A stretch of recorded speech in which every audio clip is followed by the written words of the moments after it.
નમસ્કાર દર્શક મિત્રો, અત્યારે હું ઇસ્કોન મંદિર ખાતે આવી પહોંચ્યો છું. ને ઇસ્કોન મંદિરમાં દર વર્ષની જેમ આ વર્ષે પણ ભવ્ય જે રથયાત્રાનું આયોજન કરવામાં આવ્યું હતું. પણ તાજેતરમાં જે અમદાવાદમાં જે દુર્ઘટના ઘટી હતી, અમદાવાદ જે પ્લેન ક્રેશની જે ઘટનાને લઈને અત્યારે ઇસ્કોન મંદિરના જે ઉપપ્રમુખ છે નિત્યાનંદ સ્વામીજીએ તેઓએ એક નિર્ણય લીધો છે કે જે આ વડોદરા શહેરમાં આ જે 44મી રથયાત્રા જે યોજાવાની છે તે સાદગીપૂર્ણ રીતના આ ઇસ્કોન મંદિરમાં જે રથયાત્રા છે તે યોજાવાનો જે નિર્ણય છે તે તેમના દ્વારા કરવામાં આવ્યો છે. આપણી સાથે ઇસ્કોન મંદિરના ઉપપ્રમુખ નિત્યાનંદ સ્વામીજી છે. આપણે તેમની સાથે જ વાત કરીશું. જી પ્રભુજી, અમદાવાદ ખાતે જે ખૂબ જ દર્દનીય ઘટના ઘટી છે, ઇસ્કોન મંદિરે પણ જે રથયાત્રાને લઈને સાદગીપૂર્ણ રીતના જે નિર્ણય લીધો છે, કેવો છે નિર્ણય?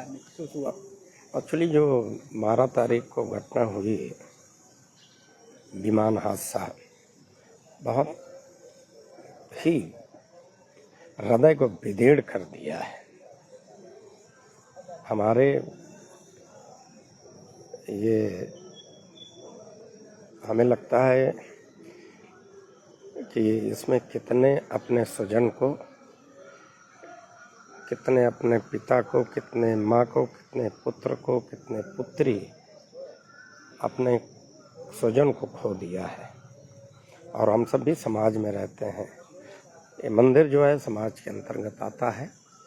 तो ये घटना से वाकई में हम सब बहुत व्यथित हैं और बहुत दुखी हैं.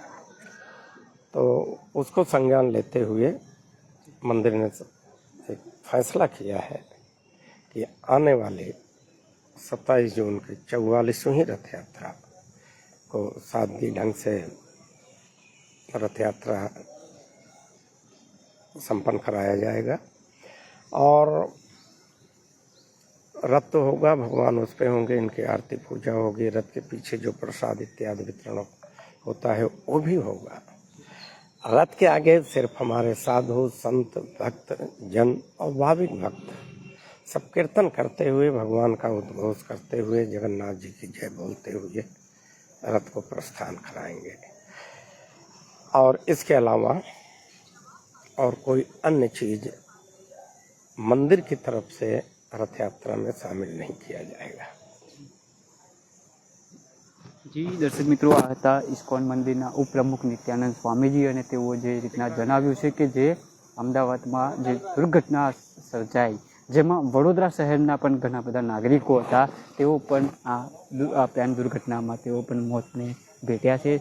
તમામને આજે શોકમય જે માહોલ છે, ત્યારે આવી રીતના જે ભવ્ય રીતના જે ઉજવણી કરવી એ યોગ્ય ન કહેવાય. જેને લઈને જે ઇસ્કોન મંદિરના ટ્રસ્ટી નિત્યાનંદ સ્વામીજીએ અત્યારે આપણને જણાવ્યું કે જે વડોદરા શહેરમાં 44મી જે જગન્નાથ ભગવાનજી રથયાત્રા છે એ ઉજવવાની છે, તે આ વખતે સાદગીપૂર્ણ રીતના ઉજવાશે.